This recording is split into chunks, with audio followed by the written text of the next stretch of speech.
তোমাদের আজকে একটা ছোট্ট একটা কাণ্ড কারখানা তোমাদের শোনাবো। তো আমি চলে এসেছিলাম আজকে মায়ের এখানে। সকাল থেকে কিন্তু আমাদের ক্লাবে আজকে অনুষ্ঠান ছিল, বাচ্চাদের খেলাধুলা। নানু দুটোতে ফার্স্ট হয়েছে, একটা দৌড়ে আর একটা বল ছোড়াতে। তো এসে বলছে বিকালে বহুরূপী হবে, আমাকে সাজিয়ে দিতে হবে। অমনি বায়না তার দিদুনের কাছে। আর দিদুনও সেরকম সাজিয়ে দিতে শুরু করলো যে না, তোকে শিব ঠাকুর বানাবো। প্রথমে তো ভেবেছিল যে বৈষ্ণব সাজাবে, সবই ছিল ঘরে। তারপরে আমি বললাম যে না, শিব ঠাকুর সাজানো হোক। এবার শিব ঠাকুরের ত্রিশূল ত্রিশূল ছিল না। তারপরে সাজানো হলো কি, কুম্ভ মেলার থেকে, যেহেতু এখন ট্রেনিংয়ে চলছে কুম্ভ মেলা, কুম্ভ মেলার সন্ন্যাসী সাজানো হবে, সাধু বাবা।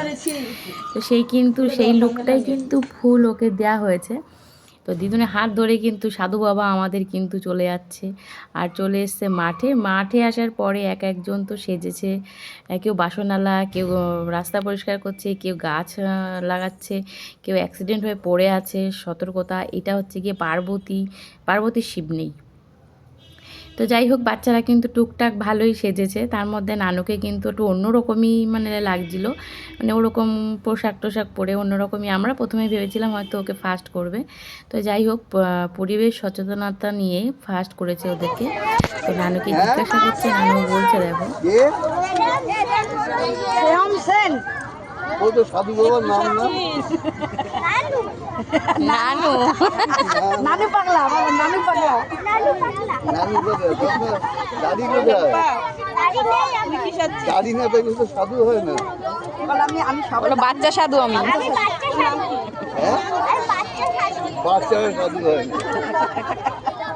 সাধুদের দাড়ি দরকার, গোপ দরকার, বড় বড় গোপ দাড়ি, এসবগুলো কোথায়? তো আমি বলেছি তাড়াতাড়ি আয়, ক্লাবে প্রাইজ দিচ্ছে। আর ওর দৌড় দেখো, বাড়ির থেকে ছুটে ছুটে চলে এসে প্রাইজ নিতে ছেলেটা আমার। তো এই যে প্রাইজও নেবে, দৌড়ে ফার্স্ট হয়েছে সেই প্রাইজটা পাবে, আর বল ছোড়াতে ফার্স্ট হয়েছে সেই দুটো প্রাইজ কিন্তু ও পাবে। বহুরূপীতে কিছু হতে পারেনি, সেই সান্ত্বনা পুরস্কারটা কিন্তু দেবে সবাইকেই। তো এই দুটো নিয়ে ও কিন্তু খুব খুশি হয়েছিল, আর আমরাও খুব খুশি হয়েছিলাম। ও সাধু বাবা সেজেছিল বলে সকালে একজন ওকে রং পেন্সিল